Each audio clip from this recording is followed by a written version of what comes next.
Word to the cloud. There we go. All right. Oh, here comes Monica. She's joining us now. So we'll let her join in. Hi, Monica. Welcome, welcome. Sorry I'm late. I apologize. That's okay. We're glad to see you. We're a small but mighty crew this evening. So you guys will have disproportionate influence over everything. You get double votes tonight. Thank you for being here for our April staff school advisory committee meeting. Can't believe it's already April. So we have another meeting here coming up in May, which will likely be the district school advisory committee meeting. And then we'll kind of conclude our work together for the year. And I think actually all of you who are on here right now will are in your first year on the school advisory committee, right? And so you will be continuing next year. Monica, you may be the exception to that. Did you serve last year? I think I did. Yeah. Are you? Yeah. So you're maybe at the end of a term, but you can re-up if you want to. I'm taking applications now, so give it some thought. And on that note, if you do have other folks you know who you talk to frequently who might be interested in serving on the school advisory committee, we do have open seats, and we are looking for folks to serve on this team. I really value and respect your input and time, and so I hope this has felt like a good use of your time. I know it's informed a lot of the decisions we've made this year as we've navigated kind of an unusual and unpredictable year. And as we think toward next year, I think there will be some opportunities to inform and shape a lot of the things that we do moving forward as well. So I would encourage you to reach out to some friends. There's a link to the application in today's news flash and in last week's news flash, and we are accepting applications. And then we'll recommend folks to the board appointment process to serve on the school advisory committee for a 2-year term. So please tell your friends. It's fun. We get along. We get to do fun stuff, and you get to be the first to know things sometimes, which is, I think, one of the perks of being on the school advisory committee. You were some of the first adults, first parents in our district to walk through our new building. So it's those kinds of things. But thanks again for being here this evening.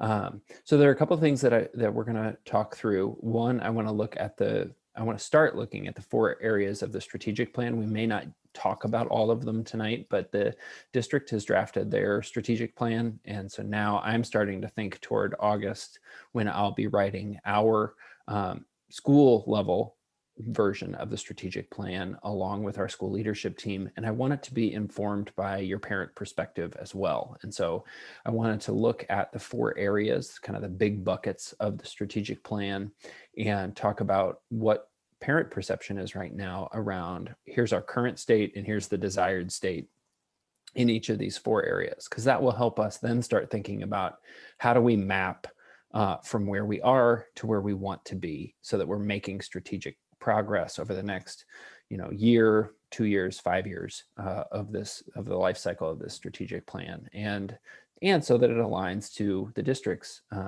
planning process. So that's one of the things that's going to kind of take the meat of the meeting this evening. But before we do that, I want to share something fun with you, and then 2, hear about hybrid, how this transition to hybrid has gone for those of you who have kids in the hybrid program, or how the transition has impacted or not impacted your students who are online. So we know that about 20% of our students are all online, and about 80% of our students are participating in hybrid now. So I want to make sure that we try and hear from all of you about how things are going in these first couple of weeks of hybrid, especially as we head toward quarter 4, because we do have an opportunity to make some adjustments. So that's kind of the lay of the land for our conversation this evening.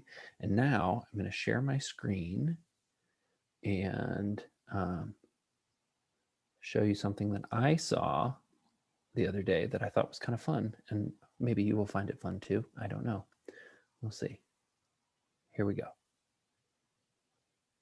Are you seeing my Twitter feed? Okay, great. So how's my son doing? Ethan's doing okay, but I've been trying to give him the read of Mice and Men for almost a year now. Okay, when will school go back to normal? Maybe in the fall. It's difficult to say. Some schools still think they'll be in hybrid then. We might do that too, but I don't even know if the cafeteria is going to be open. We might make them eat lunch in the classroom. Will he have to wear a mask? Well, there's the question of whether or not kids will be vaccinated by then. Why don't you know? I'm just the English teacher. When will things be normal again? I don't know. Maybe when he finishes of Mice and Men. Ethan, the pandemic won't be over until you finish of Mice and Men. I was joking. Sort of. So how's my son doing?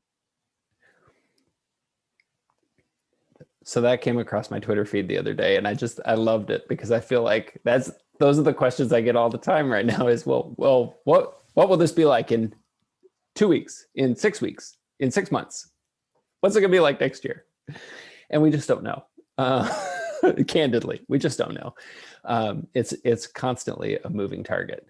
And I appreciate the Washington Post TikTok guy because he often puts a kind of a funny spin on things that are on all of our minds. But I'd love to hear from you about how things are going from your perspective and from your students' perspective as we've made this shift to more hybrid instruction for more of our students, or if your student has stayed online, how that has gone as teachers have made a transition, because most of our online teachers are also teaching in hybrid. So I'm gonna stop talking now and let you talk, and I'll listen.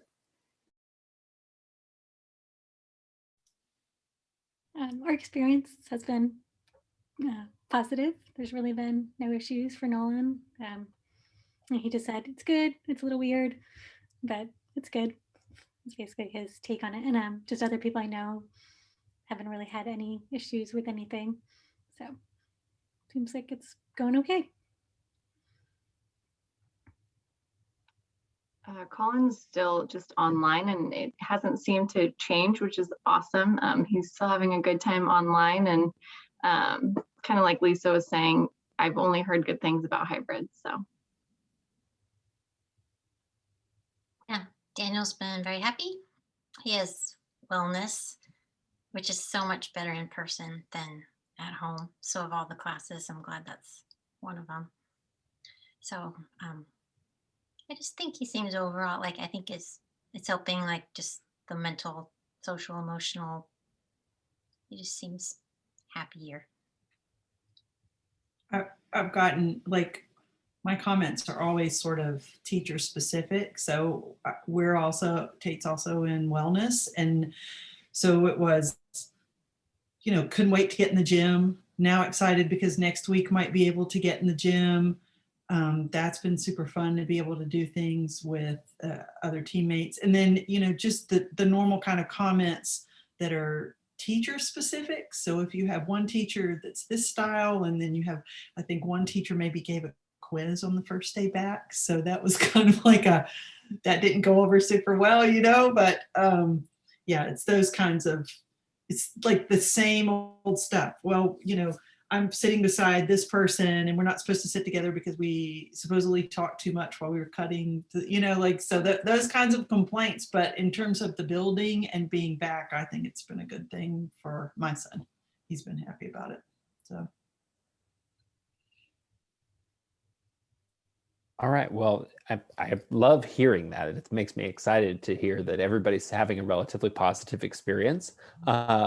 If you had to nitpick, or if you had to say, like, here's, things are going well, but here's one thing that could be a little bit better, or here's one sort of question that feels like it's still sticking there.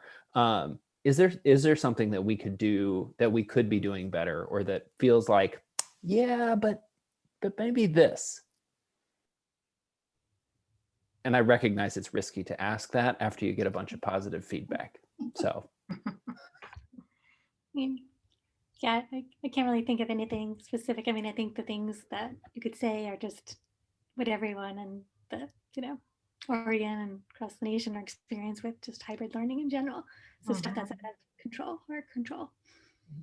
Yeah, I think it would be wishful thinking, just if there was any way to do any school-wide anything, something, I don't know. Like, I don't know. You've already done some good things, like you let some folks go outside to do some learning, right? I saw a thing from the band was going to be able to practice outside. So the getting outside part, like, so for me, what I want is that parking lot done. That would like make everything a whole lot better. So I'm just gonna give it to you from my perspective. I don't care about, you know, you can ask the kids later, but That's nice. that the Monica schools wish get it. list. yeah, it's my wish list. Have the students seen, or is there a way for them to see the rest of the campus at all? Or is that just a rat's nest? So we have started doing tours. I asked all our teachers to work with their cohort partner to figure out one of the two of them before the end of term here to do a building tour. And we had Sarah McConey, who teaches 8th grade language arts, sort of piloted it for us last week. And then other teachers have been running tours this week to take their cohort on a socially distanced tour on a designated route so that kids do get to see the whole building and while maintaining social distance and the cleaning protocols and other things that we need to do. So we're not mixing cohorts. And many of our groups have gotten to do that. Not all of them have gotten to do that yet, but I think by the time we get to the end of next week, I think everyone who's in hybrid should have gotten an opportunity to do that. And if not, we'll do some cleanup right at the start of Q4 and make sure any kids that didn't get a chance to see the building do get a chance to see the whole building, because we do want them to feel like, okay, I know that I have to go on my designated route, but this is all my school. And being outside, as Monica mentioned, has helped some of that, like kids get a better sense of the whole building. But walking on the tour has been an exciting thing. And, they walk past my office and I get to wave at them. So that's fun. With regard to the parking lot, there is hope on that front. We're projecting right now sometime, hopefully in May, that the parking lot will be finished for the parent vehicle portion of it. The bus loop won't be done, so there will still be construction to kind of navigate, and there will still probably be some work happening on Jean Road, but we'll get a lot more queuing for parents and more parking available for parent and staff vehicles. So that is coming and likely will be here before the end of the school year. So good news on that front. We're making strong progress there. Any other things that are sort of standing out as possibilities for improvement? Do you think that there will be an opportunity for kids who are still online only to be able to go in and tour? I know that's kind of a sticky one if they're already choosing to be online only, so there's other concerns, but do you think there'd be a way to maneuver that? That's one of the things I'm playing with in my own brain, is about how to do some appropriately distanced tours for kids who are online but may want to come in to see the building. We may have some opportunities attached to some school pictures for that kind of thing, because we're gonna offer that as an opportunity for kids to come in and get their school picture taken. And that might be a time that we could also run some tours potentially. But we also know that we've got lots of community members that are interested in seeing the building. And so we're interested in doing that. And I'm feeling cautious because of the rising case numbers, particularly in Clackamas County right now. We don't like the trajectory of that we're going in. So I know I'm hopeful that before the end of the school year, we'll be able to do some of that. And the other group that we're really thinking a lot about in that regard is our fifth graders, our current fifth graders, who will be coming to us in the fall.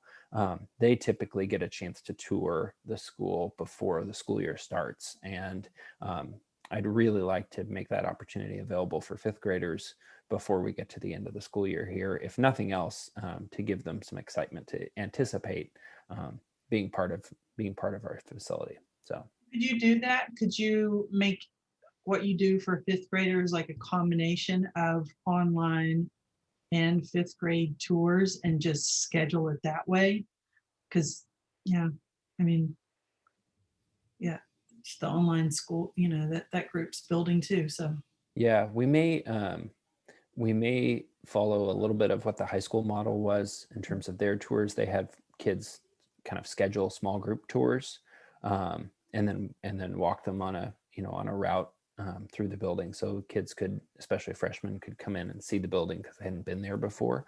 And so we may do something along those lines as we move a little deeper into the spring here. So that's where the thinking is right now. It's not very concrete yet because the restrictions have been a little bit of a moving target for us.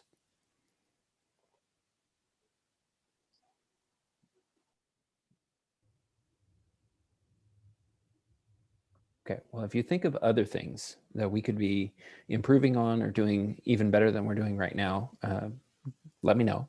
Don't hesitate to reach out and give me some feedback, because I'm happy to hear from you about what we could be doing.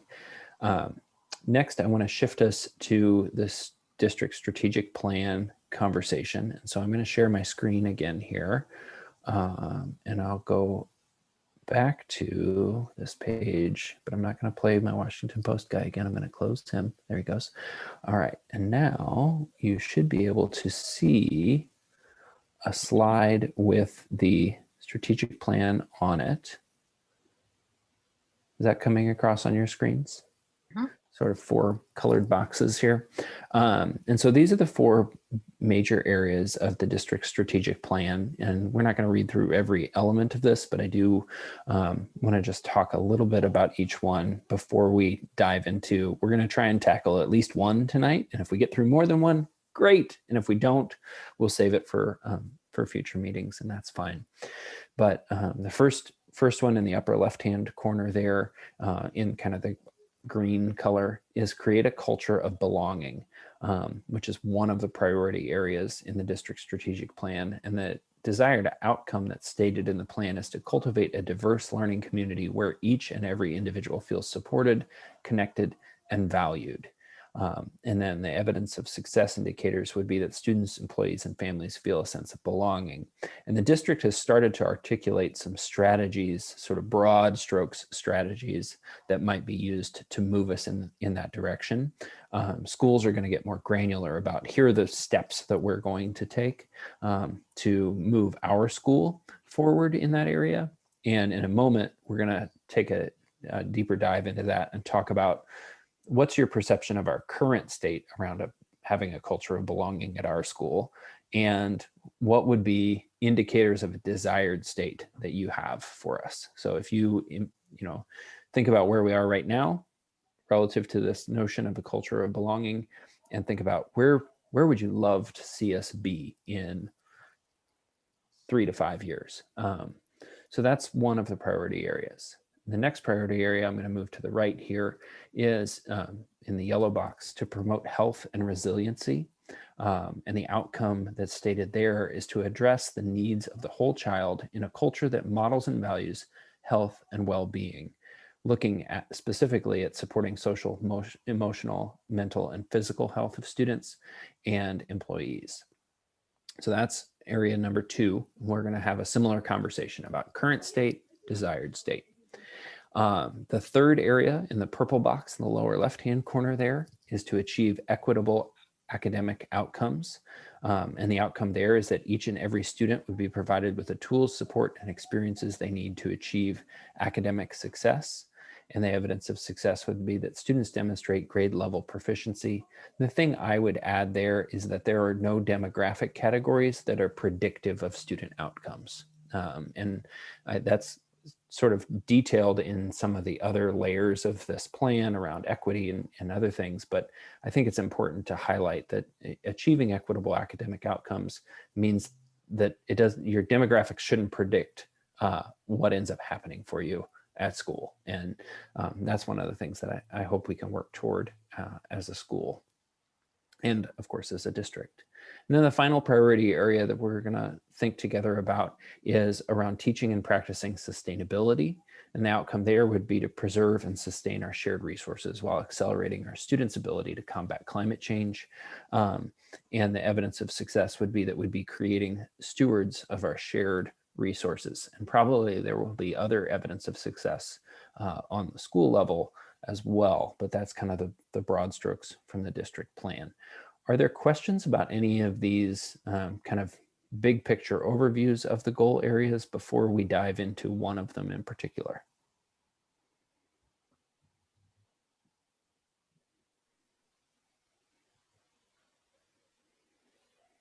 Hearing none, I'm going to move us forward, and I'm actually going to take this out of present mode so that I can take some notes here, but hopefully you can still see the slide. So this first one that I've highlighted here is culture of belonging. And what I'd like to do first is kind of talk a little bit about what do you see as our current state relative to having a culture of belonging in your experience as a parent and talking with your student, in talking with your peers and their kids. How are we doing? What would be indicators of our current state relative to culture of belonging, good, bad, or indifferent?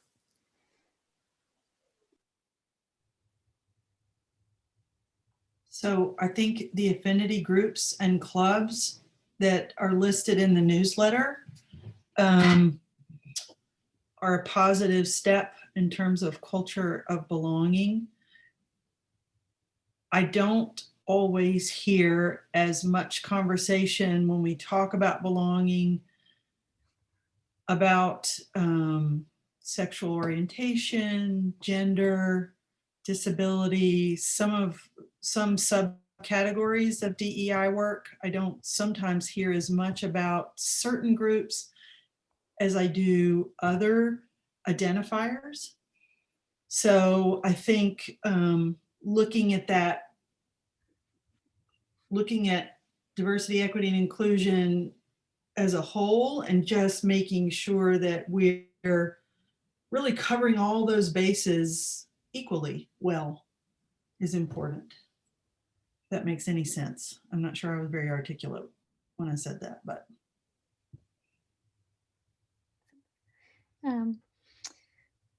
I think like it's nice that or is advertising the clubs and the groups, but I'm not sure all the kids are actually well, obviously not all the kids are actually joining them, but it'd be great to try to increase participation in them. And kind of the thinking around that is just even more broader than particular groups of kids, but just some way to get them more mingling with kids who weren't from their elementary schools. So forming like, school within the school type models or something like that, just to get more, just Cross-pollination, is that what you're talking about, Lisa? Yeah, just like in smaller things where they want to like to join or to be part of, or it kind of is probably somewhat like the what the advisory classes were kind of somewhat a little bit intended for. But yeah, if they can even be broken down smaller somehow, or just I love also seeing really diverse leadership groups. So one of the things that, and you may have already corrected this, Kurt, but the Student of the Month program, like that didn't, a while back, it didn't sort of have a tracking mechanism to make sure that we found something positive about every kid that was at Lake Ridge Middle School. So for me, culture of belonging would be an awareness around looking for something positive about and recognizing that publicly about every single kid in our school. And then making sure that some voices that you typically wouldn't see with the leadership ASB group, that's a diverse group, or if it's a principals subcommittee where they're just working with you and providing feedback, that's also a diverse group.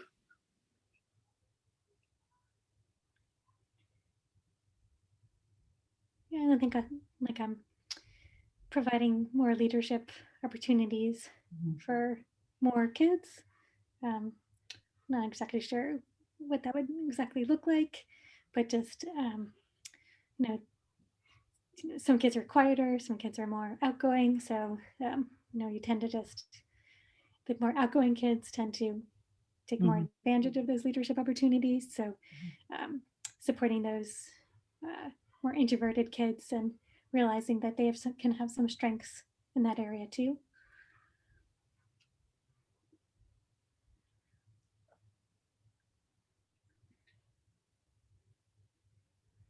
And I mean, and it always goes back to staff too, right? Like culture of belonging, like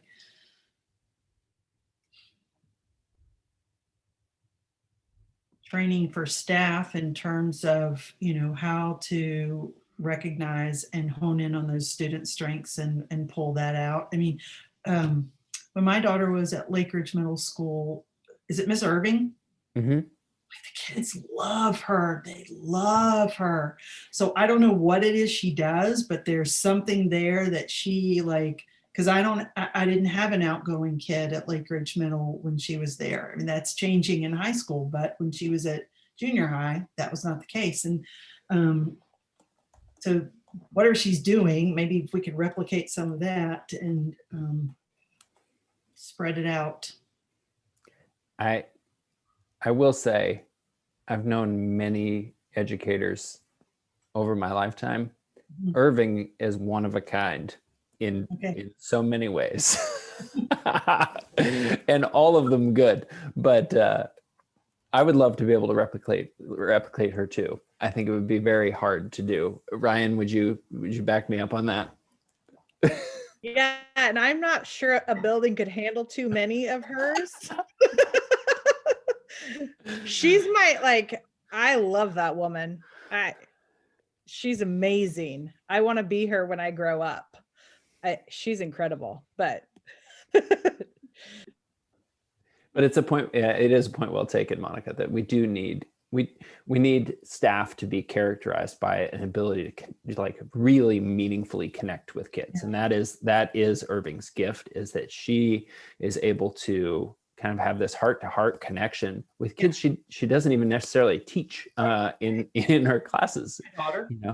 Yeah, they just did the 7th grade breaking down the, what do we call it? What's the program? Breaking down the walls. Yeah. I think she was my daughter's partner in that. And so that's where it happened. But, you know, I also, and maybe, I hope I'm not revealing too much here, but I know sometimes if there's a teacher that kids are struggling to connect with, like I feel a little bit bad for that teacher sometimes, because, you know, that can't feel very good if kids are complaining to your peers, or, you know, or they're complaining in your class. So I think it's culture of belonging for those folks too, who are at the staff level. Mm-hmm.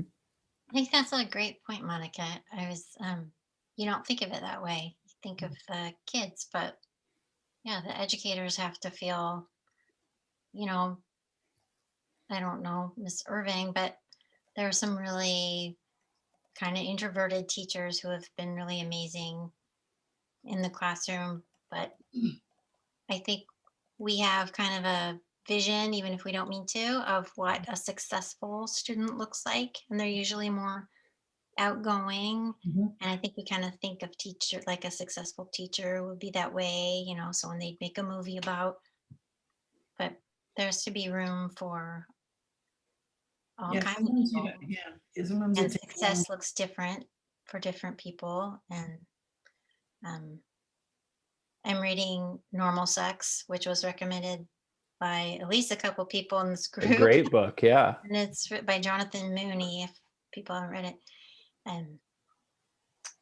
And it's just so true. It's just so true. Like there's natural variation in all of us, but we still have an idea of what you're really supposed to be.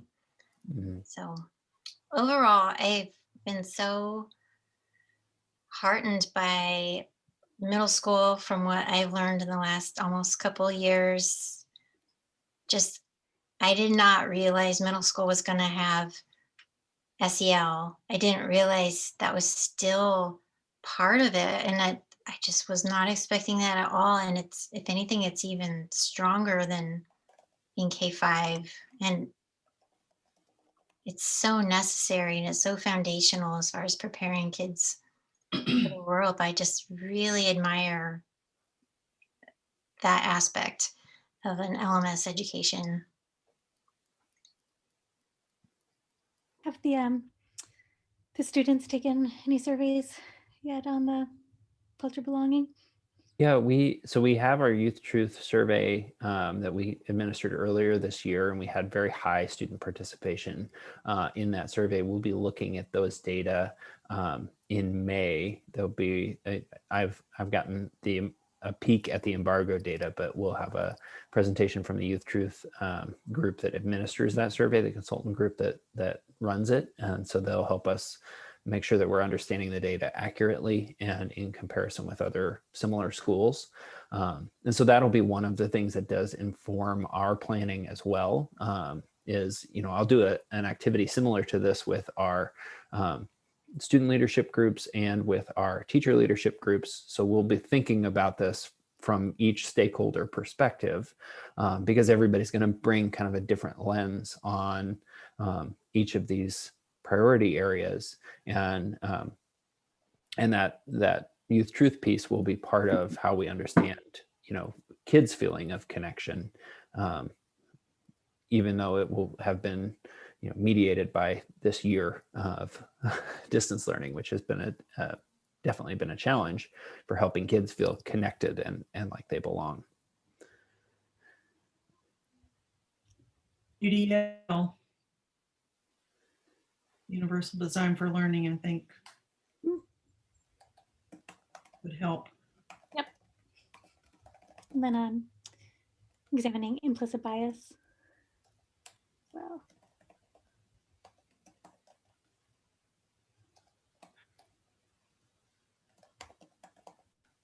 And can we talk about parents just for a second too? I think we should. Yeah. Culture of belonging would, that extends to parents. And I think the more we can do some kind of partner programming with parents, and I don't know what that looks like. I just think that's, a helpful thing. Because I don't think parents, when they leave elementary, like they're a little exhausted and they're ready to do a little bit less at middle school, but then again, they're not really ready to do a little bit less. They still want to feel connected to their school.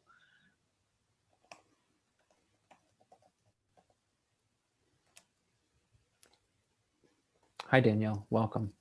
We're talking through the 4 areas of the district strategic plan and kind of thinking about what is our current state, where are we right now based on what we think and perceive and see, and then what would be our desired state in 3 to 5 years for that particular area. So we've just been talking about having a robust kind of culture of belonging at our school, and we've got, I think, some pretty good feedback here. Unless there are other things that are standing out to folks, I'm ready to move to the next area, but I'll give an opportunity if anybody else wants to add anything before we go on.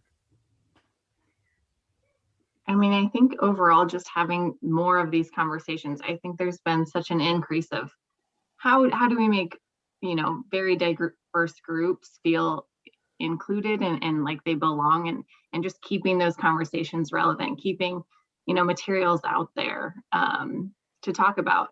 We were talking about, there's so many different strengths. What does that look like? Or, talking about how do you feel like you'll belong? What kind of activities would make you feel like you're valued or can stand up and become a leader or something like that. I just think making sure that just keeps being top of mind and keeps being talked about. And I'm just going to throw in a PTO thing. We've got our signups right now for volunteers for next year's PTO, and it's fleshing out to be a great group. And one of the things that I'm most thrilled about is that these people weren't handpicked.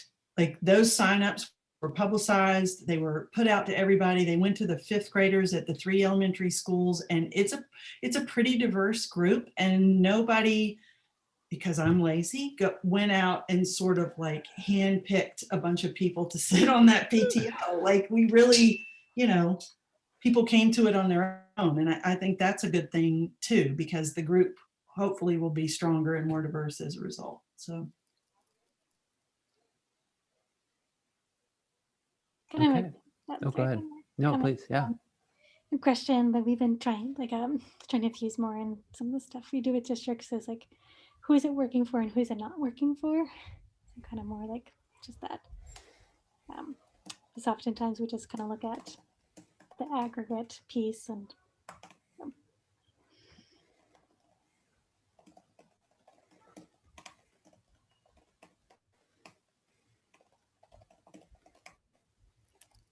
Okay.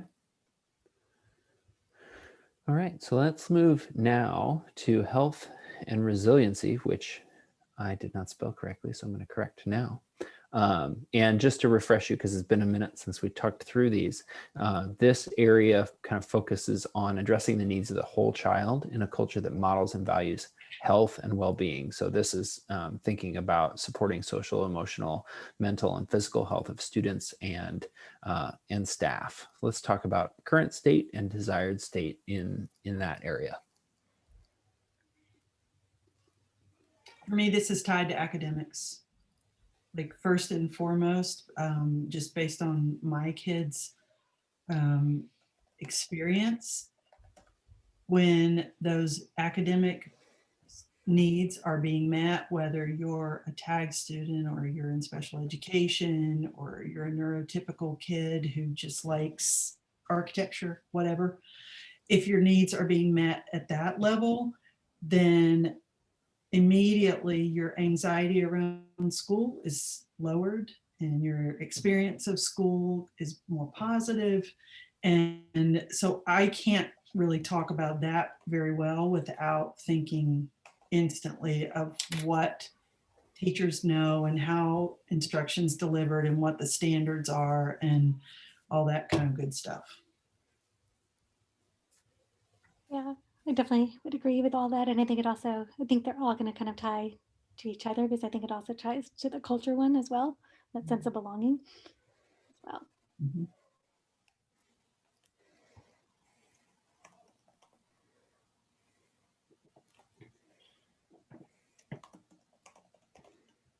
I think sometimes people forget, like if you're struggling academically day to day,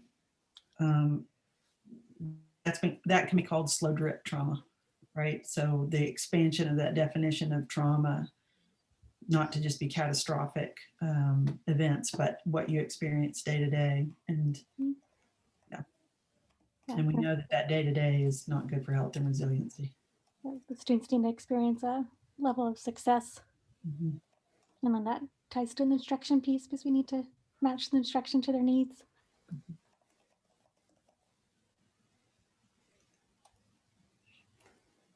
And if that's not happening, how do we catch it early enough before kids check out emotionally? Mm-hmm. That's a good point. So yeah, kind of having like the using or what am I totally blanking on it's called? Like the data meetings. We look at the risk levels, your early warning systems. That's the words I'm looking for. And not having it be like teacher referral based. It's the data should drive who gets the support. And then looking at groups of students, those ways too, to see how you can be more efficient in addressing needs. So if it's like, a group of students, does it make sense to like support each student individually? That's they have the same need. Let's systematize that versus then individual needs. Can I ask a question about the word resiliency and how, from a staff or a teacher standpoint, when you're working on kids to foster resiliency, like, are there typical ways or trainings around that for teachers? Like, does it involve recognizing a student's strengths and then connecting at that level? Is it more, or do counselors intervene when there's a student who, has hit a bump and needs to know that they can make it through the bump and get to the other side? Like, how does that work? A good question and a complicated one. It complicated largely because of some misunderstandings around some of the research around resiliency. I think, there's some good research out of Stanford by Angela Duckworth relative to the notion of grit and resiliency, thinking about stick-to-itiveness and other things. But unfortunately, that sometimes gets misconstrued as sort of training kids to just grind on something. And it can result in the promotion of kind of what is sort of loosely characterized as grind culture, where it's all about work and effort, and those things are important, but they are not sufficient. And so I think some of the challenge of being effective, particularly in middle school, relative to working with kids around resiliency, is about helping students recognize and identify their own strengths, and then helping them to grow their sense of agency in addressing difficult problems.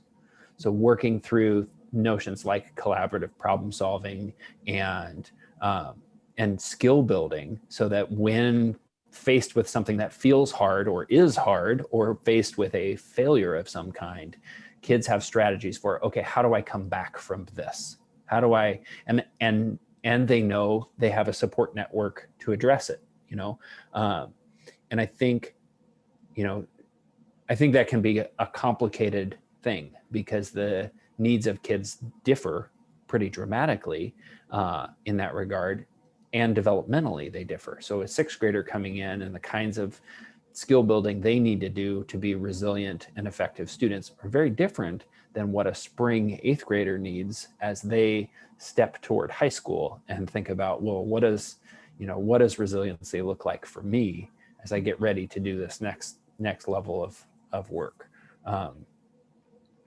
And it is something that we've had some staff conversation about, but I think it's probably an area that we can continue to strengthen our skill set on.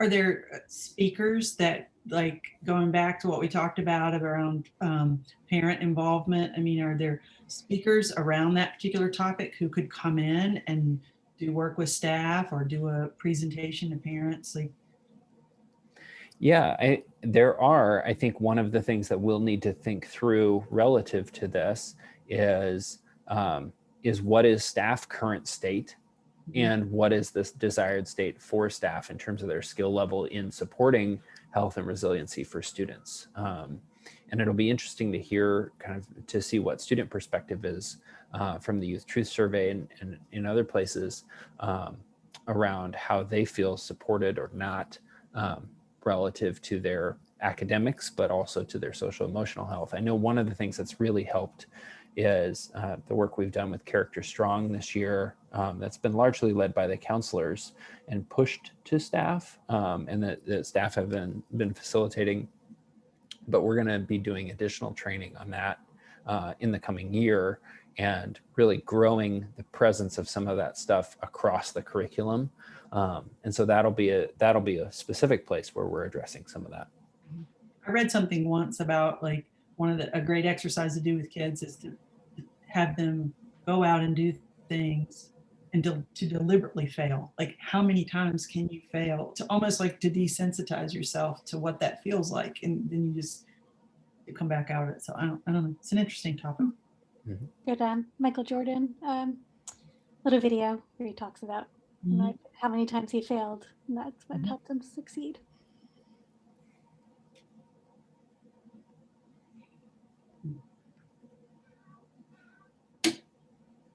Other thoughts about current state relative to promoting health and resiliency? How are we doing in this area right now, from your perspective? I'd say this is exactly what's happening at LMS. Just from work with SPAC, which is district-wide. So I would guess it has come up. Just that when there is kind of when there is something where an atypical type student is having an atypical kind of experience that maybe is not welcomed in the typical community, that we would, and this is kind of piggybacking on things people have mentioned, but that we would look at the environment and look at what needs to happen in the environment rather than looking right at the student and wondering what they're doing wrong. Maybe looking holistically and just looking at many factors. Yeah, that's very good point. Kind of reframed that by, we call it ISIL, and we didn't develop this, like other people did. You look at instruction, curriculum, and environment, and then the learner is kind of last, because usually it's one of those three other places where things are breaking down for the student. And we tend to go right to the learner first. And then we get to say the joke of, we also don't want to call it lice. So That was so funny. I mean, this personal experience that I'm going to throw out here on this recording, you know, when the comment comes to you, oh, could this be something that's going on at home? And for me, when my child was in elementary and experiencing a learning disability, I was so stunned by the question, because I wanted to say, well, my son is, you know, my child is climbing to the back of the car and doesn't want to get out of the car to come into the school building. But that doesn't happen when we go home. Like, they're not crawling to the back of the car and refusing to get out of the car to come in the home. So it was such a strange thing to get that question. And I really, it goes back to exactly what you said, Lisa, like the social construct of disability is, you know, it's the environment that creates problems, not the disability or the student necessarily. And so I don't know that in Lake Oswego, that's always been the go-to though. So I think it's a culture shift, right? yeah, that's a huge culture shift. That's you know, definitely a challenge we face with the districts we work with, but pretty much all the meeting structures we support, the districts we support in, is using that framework. So when you're looking at, and we work more with elementary, so like when you're looking at core reading instruction, you're going to look at how is the instruction in the curriculum and environment during core reading. You can apply that to math too. And then when you get to more the intervention level, you're still framing it through that same lens. Then when you get to individual problem solving, so when kids haven't made progress in interventions, you're definitely looking at it through that lens. So yeah, so it's definitely a teaching piece to think, you know, we just tend to think it's within the child first, but there's often things, most of the time we can change things within how we're instructing them, what the curriculum level match, and the supportive environment that can make a huge difference. Well, I think when you think of it first as a problem with the child, then for subgroups like students with disabilities, now you're automatically segregated and separated from other groups and students in the district. So it like instantly sort of throws up walls around groups of kids, and you know, then we're not achieving any of these. Sorry, dog. One dog is barking at the other dog. And also that goes back to the implicit bias. I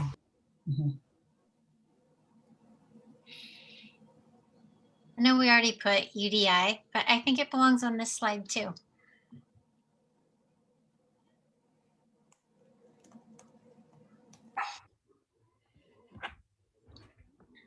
Right. Our little Chihuahua foster fail likes to really bark at our lab. They're louder than a Chihuahua. Yeah, he's like 12 things. So I know that we do, you know, whenever we get the news flash, I'm always interested to see kind of the counseling corner and the character strong lesson. And when I read through it, I really like it. So I would put that in the current state bucket. I'd be curious to know to what extent that is doing what it's intended to do. Is it reaching the intended audience? I think the idea of it and the spirit of it is really great. So if it's not, you know, doing what we want it to do, or getting all the way out, you know, it's not getting all the way out in my household. I'll just tell you that much, but we got a lot of other stuff going on in my household. So it's like, you know, it's not a cause and effect, but I don't know, just maybe I would just throw it out to the other folks on the call to say, do those lessons make their way all the way to the audience? Yeah, that's a good point too. Yeah, Nolan never really talks about them. So I think it's that access piece, how many people are accessing them. Like, you know, they can't be effective unless people access them or engage with them and use them. Yeah. Well, and I think that's one of the challenges we currently have in administering those lessons as kind of standalones on Wednesdays. Yeah. You know, we have I think there's a tendency from students and maybe from teachers too, that like, this is a separate thing. It's not essential to what you're learning in this course or the community of our class, or, you know, whatever that thing may be. It's an external, like, this is something that we do, so we're going to do it. And that historically has been a challenge in advisory classes too, when we have an advisory lesson, is it doesn't get the same level of attention and care from every teacher. There are some teachers who have a great intentionality around that, but it may not get the same level of attention and care from every teacher, nor from every student, where they're really invested in, you know, oh, this is important, in the same way they might be invested in, oh, I really need to understand chemical bonding for my science class, right? Right. Yeah, I just think the content's really good. So, you know, if it's not hitting the audience, then I guess desired state would be for it to hit the audience. Yeah, and I think our current state, I mean, the fact that we have it this year is a major improvement over where we have been. Yeah. But I have that same question, Danielle, about, is it hitting? You know, is it, and how do we know? Yeah, I know it's hard to Yeah. measure. Yeah. Can you see like how many people or kids are opening them? Yeah, do you get those reports? Because I got to tell you, I delete mine. I mean, just straight up, since I'm revealing everything in I just go, I look at it, I see what the topic is, and I go delete, because I'm hoping you're getting that at school, because I can't and I don't have time. Like, Yeah, I kind of Every other one, I will say. Every other week, I manage to ask my son about it, and it's always like, "How'd you know that?" It still doesn't realize we get these newsletters, and and we do. I'm just like, so I don't know. We spend not a lot, but if I'm at, you know, a dinner, it's a good topic, and they usually have like some family discussion questions. But I was just reading this today, and I had a thought, which actually, because this was similar to something at my work where I was making something similar, and I was thinking about the order that I put things in, and I thought, you know, the counseling stuff, and I noticed this from Westridge too. It's always at the bottom, and like, and then I was looking at like the affinity clubs. They're always at the bottom too, and I don't know if your email program has like statistics for you just to see like who's reading, who's clicking, who's opening. I don't know if you have time to deal with that kind of data, but I just wondered, like, what if the SEL is the headline, or what if the, you know, BIPOC group is the headline? We tend to think like, oh, the meat is first, whatever we think, you know, hard news, and then the softer stuff is like is the side dish. But what if we kind of mixed it up a little bit? I'm just curious myself. Yeah, it's a great question, and I hear that feedback from multiple groups about, well, our thing's always at the bottom. Monica McGee has said that to me about PTO more than once. okay, it's okay. In fact, it's the district stuff that I put at the very bottom. Sure.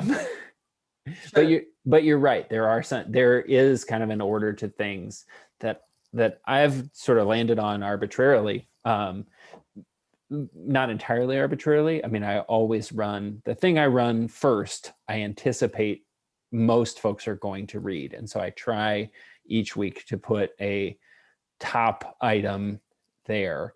Now, whether or not my judgment on that is always as good as it could be, I think you could debate, right? Because I'm my own audience there and thinking about, well, this is what matters right now. And I'm sure that other folks would put different things at the top on different weeks. The students prepare the newsletter like once or twice a year. Is that like a thing? I mean, that we get, I don't know. I'm sorry, that might be off topic, but. Wait, I love that idea. Yeah, I mean, really interesting to hear. I would just like to see kind of you know, if we're shaking it up, then throw them in the mix of how we shake it up sometime. I don't know. It might be kind of fun to see what they come up with. It would all be memes. It'd just be a stream of memes.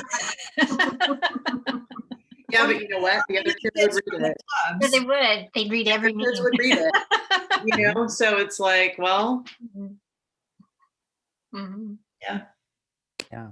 We do in our club section, we do have student clubs write and submit things. So there's a fundraiser going on right now being run by the Girl Up Club. It's a student written piece, and they submitted it to me just like everybody else who submits something. And the junior thespians often put things in, and the leadership class has done that too. Now, I could probably do a better job of putting those earlier in the news flash. And so that's a helpful piece of feedback. Is it? But people wouldn't know that yeah. the students wrote it. So if there were Yeah. 1 week that, or like maybe there's the, a kickoff newsletter at some point, and that all the kids have written it, I do think people would totally read that one. And then you could slip your stuff in there, maybe somewhere down at the bottom. If they would let me publish my stuff, I don't know.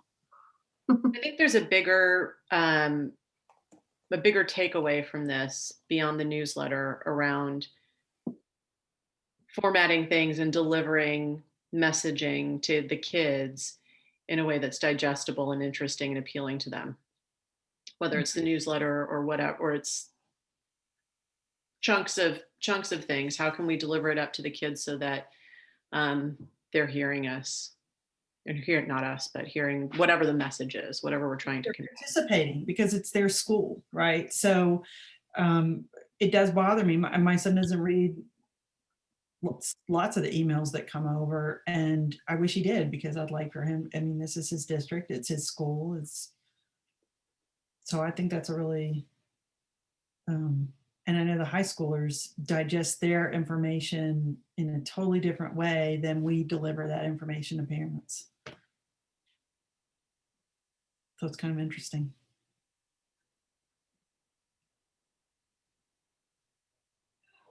Okay. Any other thoughts about health and resiliency?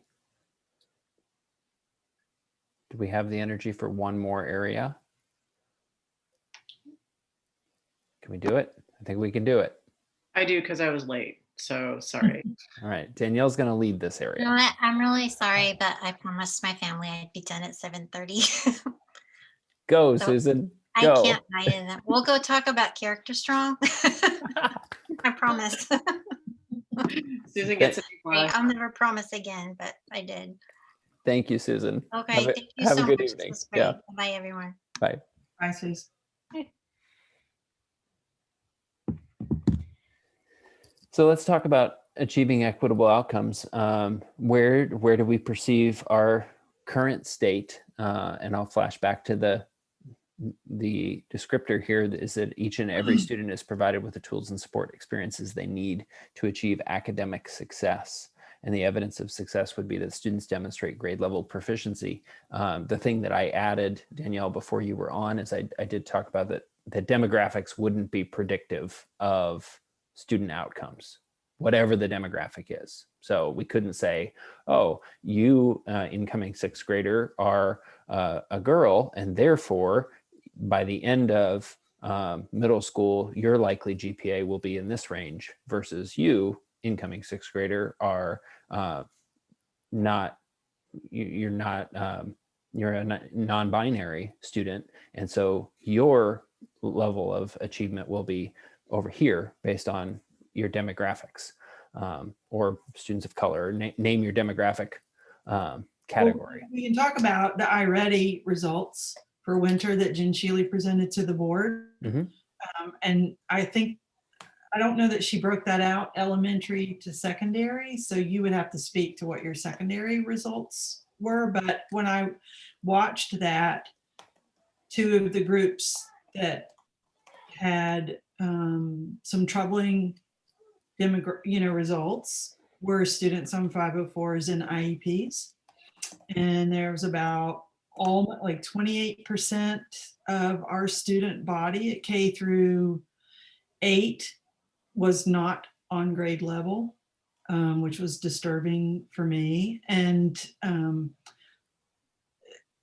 I thought about that, I thought about the purpose of Section 504, which is to provide accommodations so that a student with a disability could learn right along their peers and in theory achieve at the same level of their peers. So if that subgroup here in Lake Oswego, if that's not happening for that subgroup, then what's the problem? So, so I think, you know, having the data, first of all, is really important. I mean, you can't achieve equitable outcomes if you don't know where you are, what your present level is for everyone. And then breaking it down, you know, students who are in tag, how are they doing? How are they doing from a academic standpoint, plus health and wellness and culture of belonging?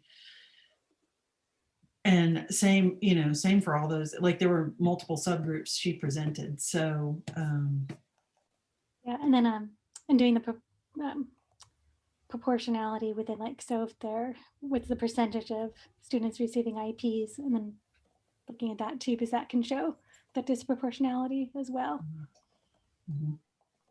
So, sorry, how are we determining what an equitable outcome is then? So we're not using demographics, got that. Well, no, we would be using demographics. We are using demographics. We would use demographics to confirm that we are getting equitable outcomes. One of the concerns that I have right now, and I think this is what Monica was saying, is that if you pick a demographic category for some subgroups, for some demographics, we could predict that your grades are not going to be as good, right? If you are a student on an IEP or a student receiving special education services in our school right now or in our district right now, probably your GPA is going to be lower when you graduate from high school than for students who are not receiving special education services. but okay. Go back to the first slide while you guys are chatting. Kurt, can you go back to slide 1? You bet. Yeah, so I want to speak about that though, because if you have, I don't think that that is a prediction that can be made if in fact the systems are in place to provide adequate supports, adequate instruction. I think sometimes our subgroups aren't performing because the systems that are there to ensure their success aren't working the way they should or well enough. I think that's a bias, you know, when you look Agreed. No, Monica, I think that's exactly what I'm trying to say. Okay. Is that, you know, if you are in a demographic subgroup, that membership in that group should not be predictive of what your outcome will be. It shouldn't be. Right. The reality is right now, it probably is for some student subgroups. You guys, I gotta say, I'm not comfortable with this, that with the evidence of success being that students demonstrate grade level proficiency. Talk more about that, Danielle. Well, I think that there are going to be a lot of students in the school that are capable of higher than grade level proficiency. So are we just going to give them the tools that they need just to hit grade level proficiency when they are capable of more?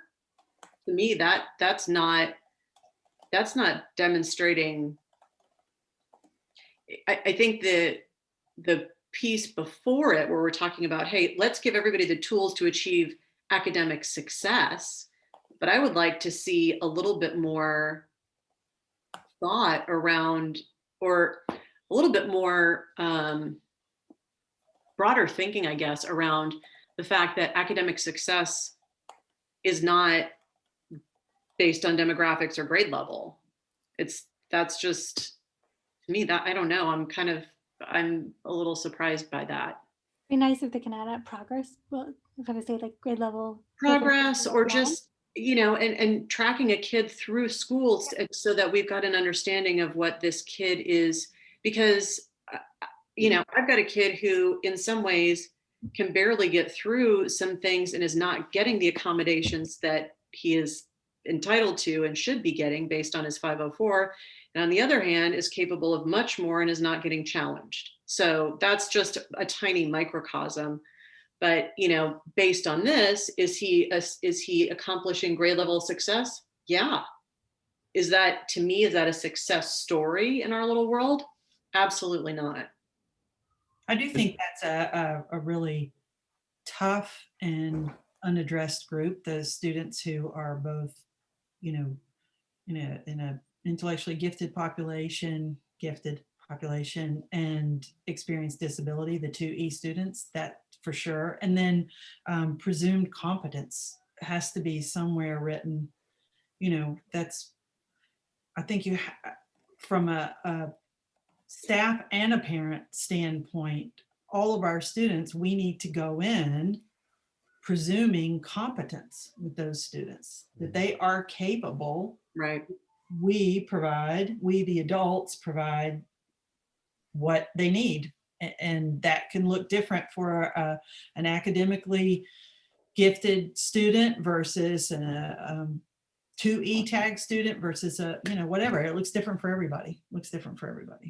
So if I were to try and encapsulate that in a desired state kind of statement, I've got this paired set of bullet points here. Students achieve levels of success commensurate with their ability at grade level proficiency or beyond, and students demonstrate high levels of growth as an additional indicator of success, right? Because, what I'm trying to do, Danielle, is get at what you're saying, and which I think is a point well taken, that, you know, just saying students achieve grade level proficiency is probably insufficient for many of our kiddos who start the year at grade level proficiency in some subjects, right? I may walk into my English class already reading above grade level. So am I done for the year, or do I grow from there a year or more in my own learning, right? Every year of school ought to be a year of learning for a kid. Yeah, no, I think that's a great way to encapsulate it. Okay. Can we change maybe the word ability though? That within the student, what they're capable of, rather than their skills, or skill proficiency. I love also, like, I mean, making sure, like, I love the idea of kids leaving Lake Ridge Middle School having an idea of what their strengths are, and that you work on strengths as much as you work on deficits. Yeah, that would be, wow. I mean, think about the previous slide. So if you're sending kids out of LMS feeling like they understand what their strengths are and they've got some confidence around that, what does that do for emotional health and well-being? Yeah, where if they could say, like, hey, I know I'm really good at this, and I'm still working on this other thing. Yep. Right. Yeah. To be seen for someone to help you explore your areas of strength, right? So you have to be seen as a student. And then I'll say, use my RTI lens here. I mean, this is RTI, like totally RTI. Like, you have to have data to understand kids' needs. Got to provide them with that. It goes back to instruction, curriculum, and environment. Are we using evidence-based strategies to teach kids? And are we following the science of reading for literacy-based instruction? And making sure we have strong data team meetings that have structure to them to be able to make good decisions to accelerate kids and to identify kids who need more support. Do you think we have the right tools to do that? No. I genuinely don't know what tools are used. I mean, I know some basic stuff, but I know more about what's going on at the elementary level, like as we go for RTI, and it's there's room for growth there, especially around the structure of meetings, data team meetings. Then the district had a lot of training. Did the middle schools get training in the solution tree, or is it just elementary? Yeah, we did. I think one of the places that we're still working is to really have clarity and consistency and coherence around our guaranteed and viable curriculum, where we can say with confidence, here's what we guarantee every student will learn in 7th grade, by course, right, by subject area, and that those guarantees are actually doable. That we can say this is both a guarantee every kid's going to learn this, and we know that we can map it out across the year and we can achieve that, we can do this. Because right now we provide a lot of intervention and support, but probably some of those interventions and supports are targeted at things that aren't necessary as part of a guaranteed and viable curriculum, right? We may be intervening on something that is a nice to have, not a must have, or we may not be intervening on some things that are must haves, because we haven't agreed that, no, these are the must haves for every single course. We're in process on that. And we have some courses where I can point to and say, yeah, this course, doesn't matter what teacher you have, you're going to walk out of that class and you're going to be ready for the next class. And we know it, and we can do it every single year for every kid. And then there are other classes where it's much more teacher dependent. You're in more of a lottery. Yep. Can I ask you a question about that? Mhm. Like you said it's in process. So is there a timeline and an end point for that process? Because that's not a good feeling to think it's a lottery, right? Yeah, we always use that term. Yeah. Did you win the teacher lottery? And it is, I don't want to overstate the level of difference, but I think we could be tighter than we are. So the plan was, before the pandemic, to have that curriculum mapped for all of our core content areas and all of our units at the end of this school year. That was interrupted last year in the spring and has been thrown off track. So we had, actually, Ryan and I were in a meeting earlier today about how do we get that work back on track, and what is the time commitment it will need. So that is part of our strategic planning actually for next year around PD and for our summer work as well, about mapping and ensuring that we do have tight agreements on that across levels. So That's the work with Ed Excellence. Yeah. Yeah, there's structures and support there. Yeah, and I would kind of add with the intervention piece, like if you have those strong kind of common agreements, not as many kids would need intervention. So you want to always be preventative. And I think sometimes we jump to interventions rather than having the strong core programs. Yeah, your best intervention is good initial instruction, right? So with that too, haven't heard. It seems like it's more on the standards piece and what materials to use, which is, you definitely need to do that. But then what about the instructional common agreements? Yeah, so on the unit maps, you look at the standard, you look at the materials, you look at the way you're going to assess it, and you look at what are the key instructional strategies that are going to happen in that particular unit. So all of those things are part of the map process.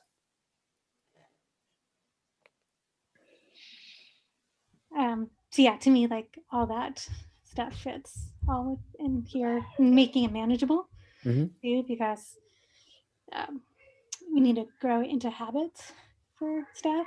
So we try to give them too much, it's not going to sustain itself. So trying to tackle little bits at a time, especially for the instructional strategies, more the ones that are universal. So, those active engagement ones, and having explicit systematic instruction. Sorry, I could talk for hours about this. There's just so much bias in this particular, right? Like there's so much bias discussion that can happen in this one piece right now. Yeah, and that's what the systems are intended to prevent. But yeah, they have to be built and sustained. So yeah. Where you say like go fast to go slow to go fast. Because it's hard. It's not easy work, and it takes time.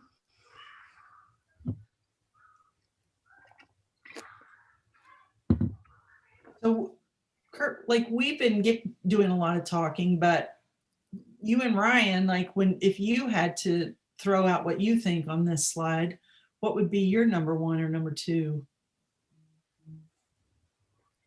bullet points? Go ahead, Ryan, if you got a Oh no, top of mind thought. I just say my number one is the guaranteed and viable curriculum, because I think that's where everything starts from. And when we can have that clarity and consistency across the hall, and next door, and within that, like, then you can start having all those other conversations. We don't know yet the best place to intervene, because was it a lack of instruction in one room or a lack of understanding? And so to be able to target that work, we have to start foundationally. In my, like, that guaranteed viable curriculum tier 1 piece to me is the key to everything. And it is the right work, and it's hard work, and it's time consuming. And I see the guaranteed and viable curriculum as the how for the why of not having demographics predict outcomes. And I think that's one of the things, that why piece is one of the things that I think we've made the most progress on in the last couple of years, is really helping dismiss this narrative of Lake Oswego exceptionality. Oh, well, we're Lake Oswego schools. We're excellent school. Oh, we're exceptional. We don't need to think about improving our instruction, or we don't need to think about growing in our use of universal design for learning, or we don't need to think about how to better address the needs of name your subgroup, right? I think that we've kind of taken the scales off of people's eyes with regard to that, exceptionality question. And we've recognized that, like, no, you know what? Our system doesn't serve everybody as well as it needs to. And it's on us, it's on the educators who are working with kids to make that different. And in order to do that well, we're going to have to engage students. We're going to have to engage families. We're going to have to, it will be a collective community effort. But I think that's the place we've made a lot of progress on achieving equitable outcomes. I think it's a place we have a long way yet to go. And so I think Ryan's nailing exactly what is the how, which is we work more on this guaranteed and viable curriculum question. But I think more important for me is keeping people mindful of the why here, that this is really about making sure that we're serving each and every student as well as we need to. So it's about like developing teacher collective sense of collective efficacy. Mm-hmm. It's like we need to all do this together and have that consistency. I think sometimes I do that, like in my own head. I think, okay, let's strip away tutoring support. Let's strip away the economic advantages and the enrichment opportunities, and then what is really happening. So it's really kind of about looking at authentic, equitable, and academic outcomes, and not spin. Because I do think, and I think that spin really creates a conflict between lots of parents and the district, and that's unnecessary, or it's distracting. Well, and it comes back to that notion that Danielle pointed out earlier, which is like, okay, my student may reach grade level proficiency, but are they growing as much as they could be? Mm-hmm. Because your time at school should be a value add. Mm-hmm. It shouldn't be, that you're spinning your wheels for any student. Mm-hmm. So. Yeah, and that goes to a whole nother instructional thing about like differentiation and just that. It's all just, but you're absolutely right. You have to start with like, what are we doing first? What's that curricula? What do we want to teach? And then it's the how. How are we going to get this done? Yeah. All right. We are almost at 8 o'clock here. I want to respect everybody's time and energy and your potential for Zoom fatigue at the end of a long workday. I really appreciate this conversation and the thoughtfulness that you all bring to it. But I'm gonna kind of draw us to a close, and I'll hold on to these notes. We'll be incorporating this into our ongoing strategic planning process. And I really appreciate your perspectives this evening. If you think of other things that maybe you didn't get to say tonight or that you want to add, shoot me an email, let me know, or you can shout at me right now too, if you want to. All right. Are there any questions for the good of the order before we wave at each other? A lot to think about. Okay, it is a lot to think about. Well, I appreciate your time and energy tonight. And I hope you can go have a relaxing rest of your evening. Thanks, everybody. Thank you. Good night. Night, gang. Right.